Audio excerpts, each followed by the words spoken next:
Hello and welcome to some more Star Citizen with a summary of the new flight model that was discussed and shown at CitizenCon 2018. But there was a lot more information that the team that are building that flight model were making on the forums recently. So what's next for the flight model in Star Citizen?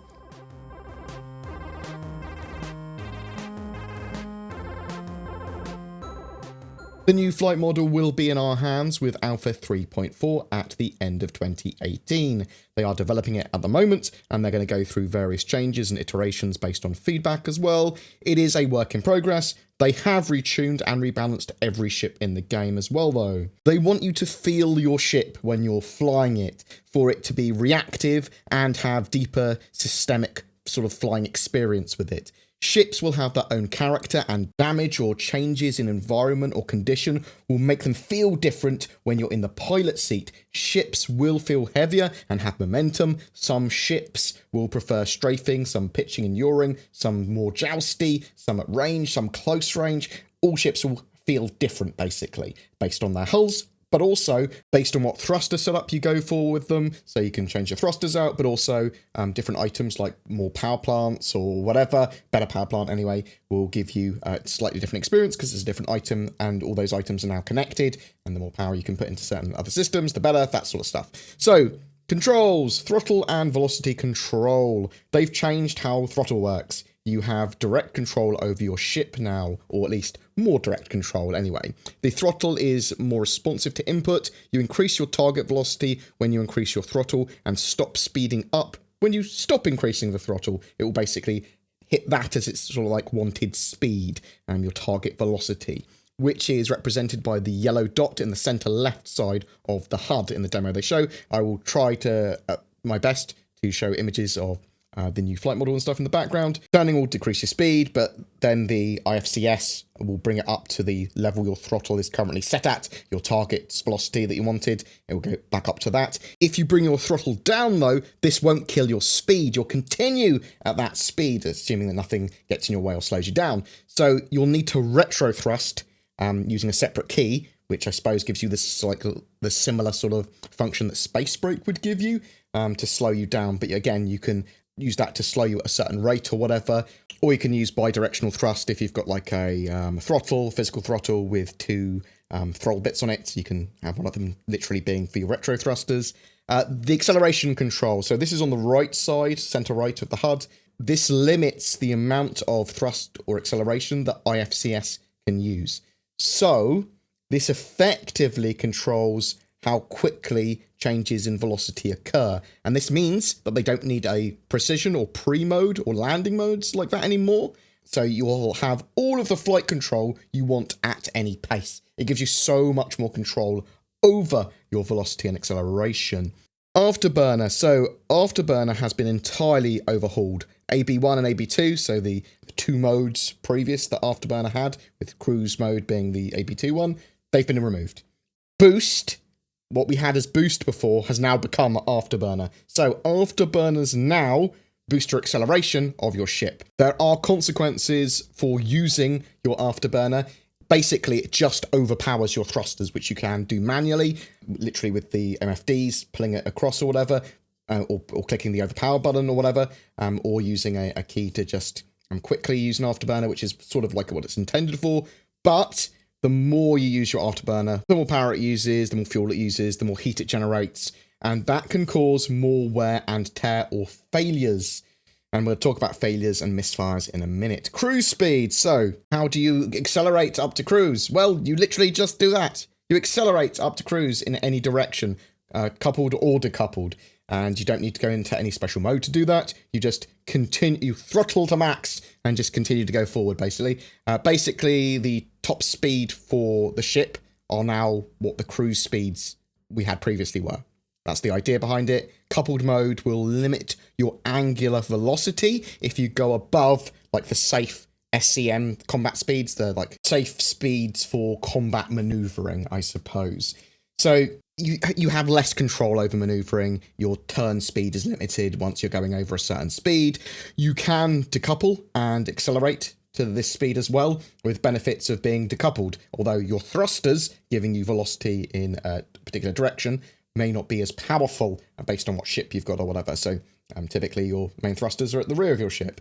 You can toggle a SCM speed limiter as well. This will hold your ship within a certain speed range for better control, especially for newer players or players with ships they haven't used before, I suppose. Thrusters are now connected to all other systems in the ship and have been updated for Item System 2.0, so they are affected by damage, wear and tear, heat, power, overpowering, underpowering, overclocking, and other systems on the ship. Every thruster can be viewed and interacted with on a power MFD on your ship.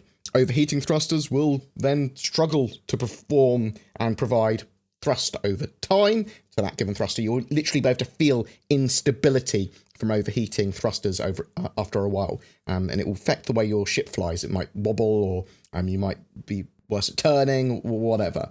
Wear numbers are shown on the HUD as well now. So literally items will have a little wear indicator, which will start at 0 when you first buy them or if they're new, and then tick upwards. This shows roughly how worn a system is and how likely you are to have problems with it, I suppose. It's interesting that it's not a condition meter. It's not 100% ticking down. It's literally ticking up, saying this has been used for a long period of time. Maybe you should get some service into it now, or you've been misusing it or whatever. Thrusters can misfire, making flight much less stable, and this is sort of like the same for other systems as well, and that misfire rate is going to be based on damage to the system and its wear. The idea is that these issues will get more regular and problematic over a longer period of time. Managing your heat and power will mean that you have less problems with your ship items and thrusters. Damaged thrusters will have reduced thrust. Shooting them will cause damage to their wear and health. This is the same for other items as well again, so this basically allows you to target and disable ships or target and disable certain areas of a ship. Maybe you could prevent it turning very well on one side so it's forced into a corridor or whatever in an asteroid field maybe. Atmospheric flight is much different now as well. Entering atmosphere has amazing audio.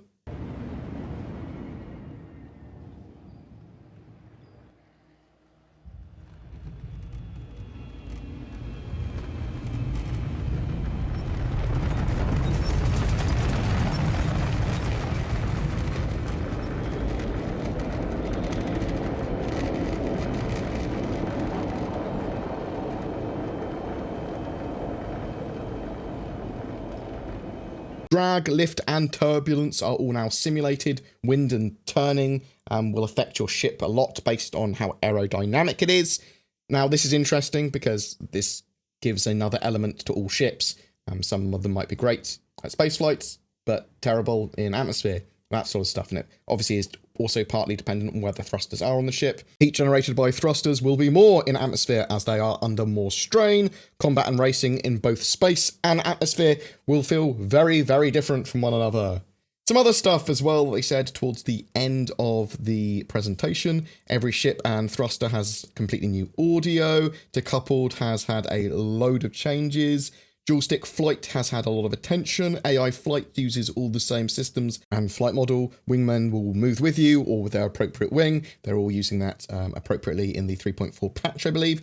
General performance has been tweaked. The system is lighter on CPU resources. Anything that gives us performance boosts makes the game more lightweight, the better. They have had much better tools for testing and editing thrusters on ships as well now, so that just speeds up their processes when it comes to balancing and doing all of the numbers and building the flight model out, I suppose, as well. There are loads of UI and HUD improvements showing more info and it being clearer visually as well, with like G-force meters, but also the contrast of the numbers and all that sort of stuff. Hover bikes are getting their handling tuned for 3.4. Networking need to tweak the new flight system for 3.4 still. ESP and controls are getting a lot of work done to them now. They basically acknowledge that ESP is super important and they want to get it right, but it's going to take a reasonable amount of feedback from the community. Hopefully we'll be able to test that well before 3.4 is released. The landing and docking systems also require work. This is going to cover docking to stations too, but obviously the new flight model requires them to mess around with some of the docking systems. Now on Spectrum, they also talked a little bit more about various parts, so let me summarize a load of these bits. The intention is to allow you to go into Vtol mode separately from your landing modes or anything like that. This feature is planned to come with 3.4 as well, so you literally have the ability to use your Vtol thrusters. They've discussed having sets of keybinds that you can switch to, so you could literally potentially pre-program your own version of precision mode based on accelerator and velocity control and all that sort of stuff at a touch of a button. But that's not something they've got planned for 3.4's release if they do put that in. For dual stick and HOTAS users, the acceleration limiter will allow you to control retro thrust, or you could bind an analog retro control. The retro button doesn't flip your thrust direction, it simply fires retro at 100%. And again, this is limited by the acceleration limiter. They will look at speed indicators for drift in the future as well, potentially adding one. There is no space brake in exactly the same way as there was in the new model, although retro does perform a lot of the same function. This may change though, as it's something they haven't settled on yet. Weapon balance will happen once their flight model is more stable, because they do need to tweak everything based on how ships work and perform. Thrusters are balanced and tuned for the ships they are fitted to. You will be able to customize thruster sets, swapping them out for others of the same size, but that will give you a very different flight experience with each different set that you use. In regard to the range of combat and high-speed combat, the goal is that combat at high speeds is so inefficient and ineffective that players will need to learn to keep close to be useful. The limiter controls are designed to help beginner players stay at the slower speeds, but also to help with dogfighting and that sort of stuff as well. That will obviously be one of the systems they will heavily tweak and need to get right. They are looking at tweaking some of the audio potentially so that it would indicate when you're at high speeds more audibly, but they don't want any sounds to become annoying or repetitive. The new flight model affects a lot of ships' roles and intentions, and they will be catered for or will be addressed in some way. For example, for the interceptor role, they said we definitely don't want to remove the interceptor role. How it will fit into the system exactly requires some testing. I think it is best that we try it out first, and we can make necessary changes once we know how it works. So they'll address that sort of stuff, but they need to know more about exactly how all the other ships perform, and they'll still have that sort of intention in the game as the plan. We should see big differences in performance from the main thrusters to maneuvering thrusters. People at the event also said ComStab is gone too, but that makes sense with the acceleration and velocity controls, being able to tweak all of that so you can basically do those modes yourself. Certainly on paper and the way they talk about the new flight model, I like it a lot more. Obviously it was a presentation to kind of focus and push us into liking it, but it makes a lot more sense. Like for atmospheric flights, yeah, I've always wanted heavier ships. I want them to perform very differently than space in the atmosphere. But in space, I don't want the combat to have been so sort of like everyone can pivot freely on the spot and change direction so easily. I want there to be some skill in combat, but I also want people to be sort of semi-locked to what the hull of their ship can do. I want to know that someone in a Hornet isn't going to be as good as someone in the Sabre. When it comes to turning and maneuvering, I want to know that their hulls and the ships will literally act differently, and there's different ways to attack them, different ways to get attacked by them, receive them, defend from them, all that sort of stuff. So I think that gives ships a lot more character, and is sort of like the intention of the game was originally. You don't want all the ships to be a pantheon of this ship is better than this ship. You want them to all be different. You want them to all have their own character and them to be used in different situations for different reasons. So even though the Sabre and the Hornet, they should have very different uses in combat.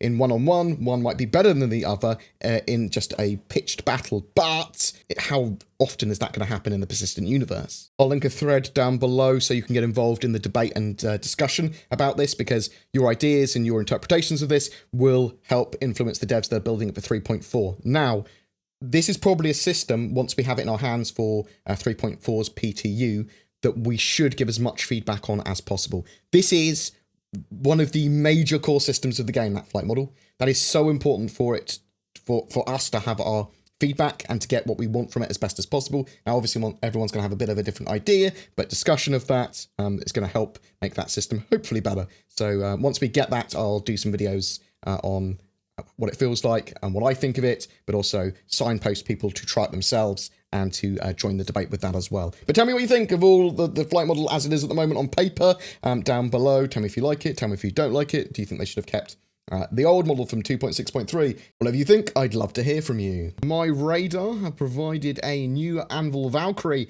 to give away. All you need to do is to be subscribed to my YouTube channel and then comment on any of my Star Citizen videos made during October.